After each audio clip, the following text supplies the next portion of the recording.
Ladies and gentlemen in attendance, boxing fans joining us across the nation on Fox, and sports fans joining us around the world, we welcome you to the city of brotherly love and the CoreStates Spectrum here in Philadelphia, Pennsylvania, for the featured bout of the evening, brought to you by Don King Productions and Miller Lite. This bout coming your way is sanctioned by the Pennsylvania State Athletic Commission, the chairman, former Philadelphia Eagle star and Hall of Famer Chuck Bednarik. Commissioners Andy DePaul, George Bucchetto, and the Honorable Event Paid Executive Director Greg Serb. Physicians at ringside, Dr. Paul Steinberg, Dr. Alan Brackup, and Dr. Cato Lorenzen. Timekeeper at the bell, Jimmy Mina. Keeping count of the knockdowns, Jim Bruce. Introducing our judges, scoring this bout from ringside, Ron Greenlee, Carol Polis, and Adelaide Triplett. Introducing our referee in charge of this bout, and he will be giving instructions after the introductions, Frank Cappuccino. All right, fans, here we go with our main event of the evening, a heavyweight special attraction scheduled for 12 rounds of boxing. Introducing first on my left, fighting out of the blue corner, entering the ring wearing gold trunks with black trim and hailing from Grand Rapids, Michigan. He weighed in at 224 pounds. He is undefeated in his campaign as a professional with 20 wins, no losses, 2 no contests, with 6 wins coming by way of knockout. He is representing the long-time fighting family tradition. Please welcome the IBF #4 heavyweight contender and the current USBA heavyweight champion, introducing the undefeated Buster Mathis Jr.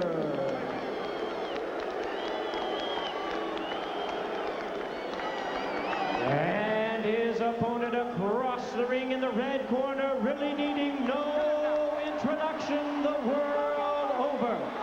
Entering the ring wearing his traditional black trunks and fighting out of Catskill, New York.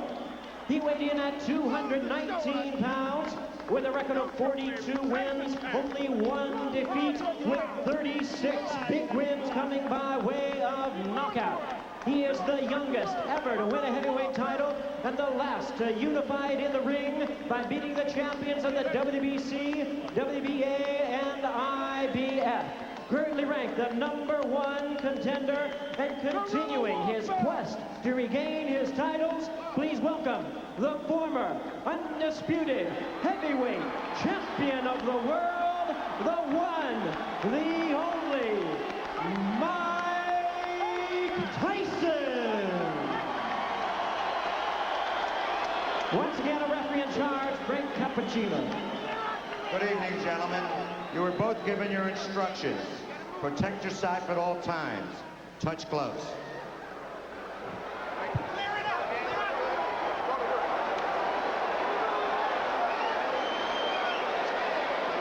Well, for Buster Mathis Jr., his father, the one-time heavyweight contender, Buster Mathis Sr., who died of a heart attack 3 months ago, gave his son, Sean O'Grady, a word of advice about intimidation. Yeah, he said, even if you can't be a champ, you can make a lot of money. This business isn't always about hitting or getting hit. Get in there, box, and move. Walk around a fighter like Mike Tyson. Don't be intimidated. And here we go, and Mathis just falling down, not being struck by Tyson, who himself missed on a left uppercut to begin things here. He ran right at Mike Tyson, much like Peter McNeely did, which he thought was interesting. Said Mike didn't handle pressure too well. Well, this is interesting because that's like the lamb walking to the slaughter. He ran to the slaughter. Well, he was surprised that Peter McNeely was able to back up on Mike Tyson, and that's what he's trying to do. Put him back on his heels. A fighter doesn't have as much power backing up. Oh, and another missed uppercut by Mike Tyson. One of the things that the strategy involved with Buster Mathis Jr. tonight, be defensive. And again, Tyson continues to miss. And missing again, and missing again. and Mathis lands. It takes more out of a fighter to swing and miss than to swing and hit. Yeah, his own body would have to stop the punch as opposed to the other body stopping it for him. And he said he was a good slipper. So far, he's lived up to it. Mike was a bit wild in the Peter McNeely fight back in August. Nothing much in terms of evaluation gained there. I think tonight there will be an evaluation. But you know, in those punches of that Peter McNeely fight, he missed many times like he's done the first part of this round. Well, by pinning Tyson against the ropes, he almost guarantees he'll last the round, especially with those 224 pounds. Tyson connects right there, and Mathis comes back with the right uppercut. Mathis is trying to stay so close that Mike can't wind up with any of those big bombs and hit him. So far, it's worked. Do you like the strategy? So far, it's not bad. Jumping in, jumping out, pressing Mike, staying inside. We'll see what happens when he gets hit, though. Body punches. There's a shot by Mike Tyson with the left. Well, Buster said, I have to get his respect early, so I'm going to go in with a barrage in the early part of this fight, and I think he has done that. And he has done a nice job of slipping on the inside, Buster has. He said that was the most underrated part of his game, the slipping. Yes. I have seen him in fights before where he wasn't slipping, where he did get hit. But tonight he's doing a good job slipping. Tyson missing again with the left uppercut. Tyson really trying to swing from the third row. Step back, Buster. Just briefly a moment ago, Mike switched to southpaw and threw like a right jab, which I thought was interesting. Well, it's not too hard right now to discern the early strategy by Buster Mathis. Oh, yeah, smother the power, get inside of it. What you can't do with a fighter like Mike Tyson, his hooks are too big. You can't go away from him. All he does is extend his hooks. Yeah. We have Bobby Ches and Sean O'Grady and James Brown. Kevin Harlan ringside at Philadelphia Spectrum. We are through with round one, and Buster Mathis is lasted.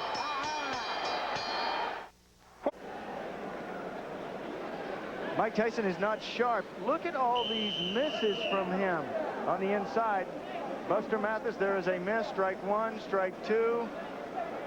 Buster Mathis doing a good job of rolling on that big belly that he has to try to avoid punches. Here comes Tyson now, connecting with the left jab and coming with the right, and again, he is crowded by Mathis. You notice that Mike this time, instead of coming out throwing hooks, which Buster can get under, came out jabbing, setting up the jab. Even a short man can be effective with the jab. Mathis picked off some of Tyson's shots with his glove and made and missed with this movement. That slipping we talked about before. And again, Tyson coming and missing again with the left hook. But swinging with a lot of power. Swinging and missing, Mike Tyson. Says that he is physically stronger now. Oh, low blow from Buster Mathis. Mathis had to do something to take away that barrage from Mike Tyson. He didn't want to be intimidated. Bobby Ches, what about the size, the height of Mathis and Tyson going up against a guy almost shorter? Well, you know, that's a funny thing because I used to tell people, listen, if I ever go up to heavyweight and I fought Mike, I'd get underneath Mike. He'd have to punch down at me, which is something he's not only not used to, but not as good at. You're going to see some quick combinations by Mathis. There's the combination right there, and that's exactly what Mathis is doing. There is no quit in Buster Mathis. Game young man, and he's taking it to Mike Tyson. Tyson's the one trying to hold on. No one thought that Buster Mathis Jr. would last through round one. He has done that, and he is halfway through round two. Now, as we spoke about before, the jury's still out until he fights the top contender. Well, some of his detractors may say, wow, Buster Mathis manhandled him at points. Mike isn't the Mike of old. Tyson misses again with the left. From the southpaw stance. And he comes with the right. And Mathis comes back. Game kid. Buster Mathis loves the uppercuts. There is his best punch. Watch on the inside. You turn your palm in and throw that uppercut. Both of them trading them. Counter punching. There's a body blow thrown with the heavy right by Mike Tyson. Mathis says he has more power in the right hand than the left. His style is moving his head, slipping inside, fast hands with sharp punches. This is one thing bigger, taller fighters can't do to Mike. Can't get under the ground. That was the right shot to the thigh. On the hip bone.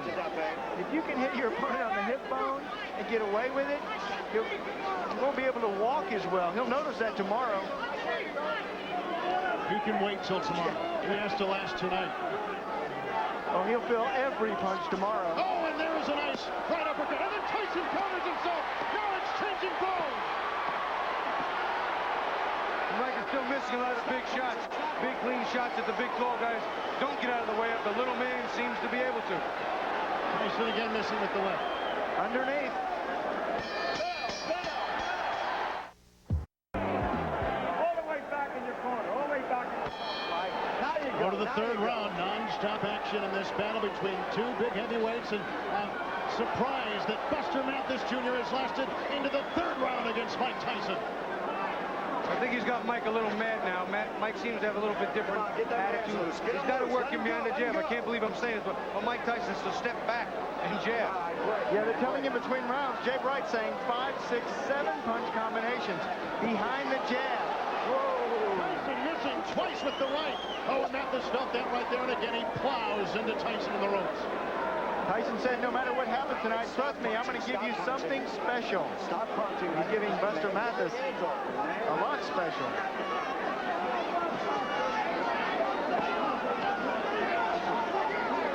Mathis has been crowded. Mathis has been slipping punches. Mathis has been ducking. And it's caused Tyson to miss numerous times on big, wild shots. Well, they're very happy in the corner of Buster Mathis. They know that Mike Tyson has 27 KOs in the first 3 rounds. So you have to get past those first 3. Joey Ferriello in his corner. Frank Cappuccino separating the two. They're staying close. Down low once again with the right uppercut goes Buster Mathis. This is going to turn into a little bit of a wall. Duck, duck, duck, come inside, hold on. Duck, duck, duck, broken punches, hold on. It's going to become a little bit of a waltz now. Now this is the first time that Tyson has had Mathis up against the ropes. Body punches, and Mathis trying to fight his way out of it. Oh, you can hear him too. And a miss by Tyson. Mike's loading up a little too much. Buster can see some of them coming. He's getting out of the way of most of them. All right, break. Come on. Get off it, man. Listen, when I say break, I want you both to break. Frank Cappuccino. Oh, Tyson caught with the right uppercut right there. See what Mike's doing? He's stepping now. He's coming in and stepping off and firing the uppercut, waiting for Buster Mathis to duck and come up with the shots. Missing again by ducking. Yeah, trying to get the angle is Tyson. Use that right-footed pivot. Swing around on your opponent's side and then Oh, he got a right uppercut. Another right uppercut. And down goes Mathis. See, he stepped back and did it again. Stepped off and around and ripped that uppercut to where Mathis was ducking right into it. 9, 10. he didn't beat the count. A devastating right uppercut. 2 of them by Mike Tyson. And he is knocked down Buster Mathis Jr.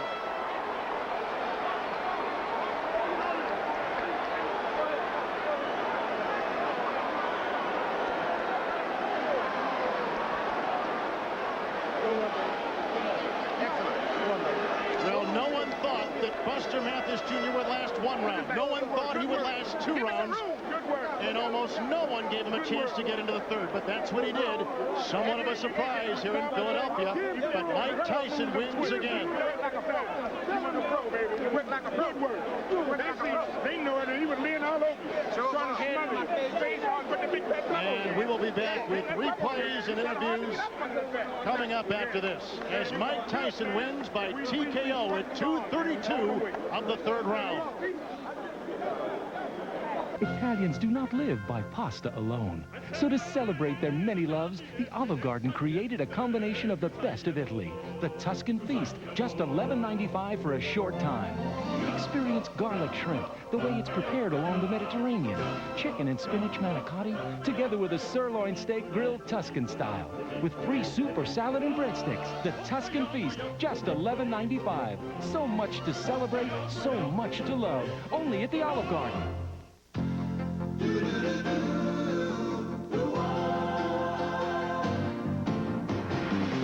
doesn't matter what comes, Fresco's better in life.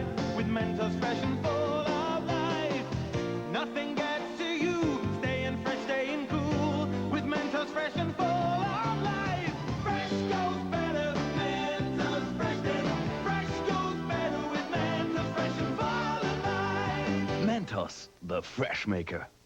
Areas. The next time you go to the dentist, he can improve the way you care for your teeth and gums without drilling or buzzing a thing. And all you have to do is this. Introducing Crest Plus Gum Care. It not only helps fight cavities, it can actually control the bacteria that harm your gums. It's the only toothpaste proven to help get your gums healthier. New Crest Plus Gum Care. It's just what the dentist ordered. Right now, for a decision on the Mathis Tyson bout, let's go to our ring announcer, Jimmy Lennon Jr. Ladies and gentlemen, we have the time of 2 minutes, 32 seconds in round number 3. Our referee in charge, Frank Cappuccino, reaches the count of 10. The winner by way of knockout, Mike Tyson.